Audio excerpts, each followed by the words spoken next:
C'est bon, en français, c'est plus facile. C'est bon, merci. C'est rageant, François.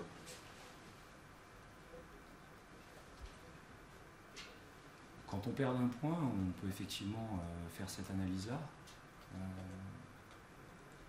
Maintenant, il faut toujours être conscient des ressources qui sont allouées. Donc effectivement, on a l'impression qu'on n'est pas loin, qu'on aurait pu le faire si on n'avait pas fait telle ou telle erreur. Mais les quelques erreurs qui ont été faites par manque de lucidité, vraisemblablement parce qu'on était un petit peu court sur les rotations. La seule leçon, c'est qu'il faut qu'on aille chercher encore un poil plus de rigueur dans notre jeu pour s'autoriser à repartir un jour avec une victoire en top 16. Je reformule, pardon. C'est d'autant plus rageant qu'avec les absences, avec les petites erreurs, on va pas rentrer là-dedans, mais avec quelques quand même coups de sifflet, ça échoue à un point. C'est le basket. Je ne peux pas vous dire autre chose que ça.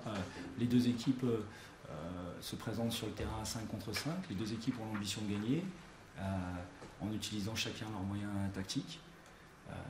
C'est peut-être moi qui n'ai pas trouvé la bonne solution pour nous faire gagner d'un point aussi ce soir. Ça peut aussi être ça. Mais je ne vais surtout pas pointer du doigt les joueurs après le bel effort qu'ils ont fait. C'est le rôle minime du coach. Ah bah sur là, il est plutôt important si je suis responsable de la victoire parce que j'ai pas réussi à trouver une solution. Là, la responsabilité est grande, elle n'est pas minime. Je suppose qu'il y a quand même une part de fierté de voir comme ça les joueurs qui se battent parce que 3 rotations en moins, arriver justement à tenir tête à Malaga comme ça, c'est quand même quelque chose de positif à retirer de ce match. Alors je l'ai dit, c'est positif. Par contre, j'emploie pas le terme de fierté pour moi. Ça n'a que peu de sens. Aujourd'hui, on est sur le terrain pour donner son maximum. C'est la seule réalité de ce métier-là. Les joueurs peuvent être fiers du combat qu'ils ont mené. Et on peut juste souhaiter qu'ils mettent le même engagement samedi prochain. Quand tu vois assez vite dans le troisième quart, je crois qu'il y a 4 joueurs à 3 fautes, très vite. Bientôt 3 à 4. Effectivement, il y a peu de rotation ce soir. C'est quoi, c'est le tout pour le tout ou comment on fait pour gérer ça? Il y a toujours je répète, un coach est là pour faire des choix et donc il prend des risques dans ces cas-là, mais c'est arrivé sur d'autres matchs où j'ai laissé Isaiah Miles avec 3 fautes ou avec 4 fautes parce que je pensais que l'équilibre offensif était plus important que le risque défensif et donc le risque de le faire sortir. C'est pareil, c'est des choix. À un moment, on décide de laisser un joueur avec des fautes parce qu'on se dit qu'il est en rythme et que peut-être ce sera plus facile en étant en rythme d'éviter la 4e plutôt que s'il sort du banc et qu'il a froid. Mais ça, il n'y a jamais une bonne réponse. C'est des choix que je fais dans l'instant. Je vais employer une expression qu'a priori tu dois haïr, une défaite encourageante, ou une défaite positive, ou une défaite, allez, on va dire, dont il y a des choses à retirer. Perdre comme ça contre Malaga en Coupe d'Europe d'un point, dans un money time assez haletant, ça aurait pu basculer à un moment sur une possession, un tir. Quand même, on se dit, sur plus tard dans la saison, ça peut amener, ça peut apporter. Ou c'est juste parce qu'on veut voir du positif et après tout, merde, on a perdu, on est éliminé de l'Europe et ce soir, il y a... Il y a une réalité sur le plan comptable qui est la défaite, il y a une réalité sur le contenu sur laquelle effectivement on peut trouver des points positifs. Je répète ce que j'ai dit, l'engagement. 2, il y a eu quelques bons mouvements offensifs qui nous ont donné de bonnes situations. Je crois qu'on finit encore à 22 passes décisives en marquant moins de points qu'eux. Voilà. C'est pas suffisant. La leçon, donc j'ai employé l'expression, le top 16 nous sert de terrain d'apprentissage.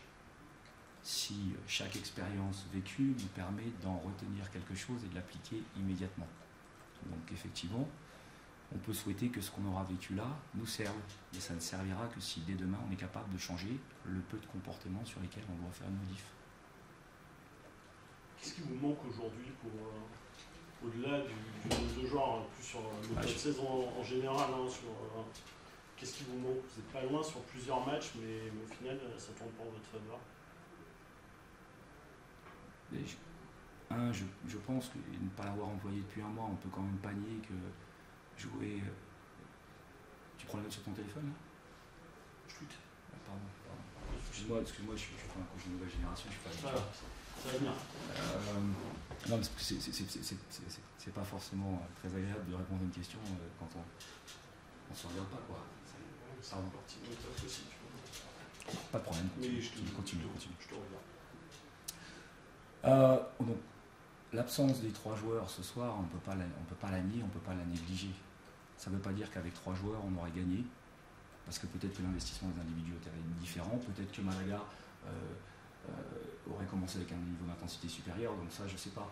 Après, sur l'ensemble du top 16, effectivement, on est toujours un peu près, on peut le dire, mais on n'arrive pas à le faire parce qu'il y a une différence de niveau d'entraînement au quotidien de ces équipes-là et de la nôtre qui est importante et qui fait qu'on ne peut pas répéter avec le même niveau d'exigence et de compétitivité ce que vivent ces équipes-là au quotidien ici. Quand vous avez 14 joueurs qui sont capables de jouer à haut niveau, ça veut dire que quand ils s'entraînent, ils sont face à des joueurs de haut niveau avec une capacité à maintenir l'intensité dans la durée. Et aujourd'hui, je pense que au-delà de la bonne volonté des individus, il nous manque ce niveau de compétitivité au quotidien à l'entraînement. Comment vous travaillez auprès des joueurs pour réussir à les faire rebondir? Parce qu'on a vu qu'à chaque fois, pour le moment, je pense la semaine dernière par rapport à Malaga, tout de suite, Pau derrière, ça rebondit de suite. Quel est le travail mental que vous faites sur les joueurs pour passer d'une compétition à une autre et que ça n'ait pas d'impact? Parce qu'on voit ce soir, tout à l'heure on parlait avec Axel, on le sent touché par cette défaite, ce qui est normal. Mais comment est-ce que vous travaillez avec eux par rapport à ça? Je fais rien, c'est des compétiteurs. Ils abordent un match avec l'ambition de le gagner, c'est tout. Pour le reste, ça se passe dans le vestiaire.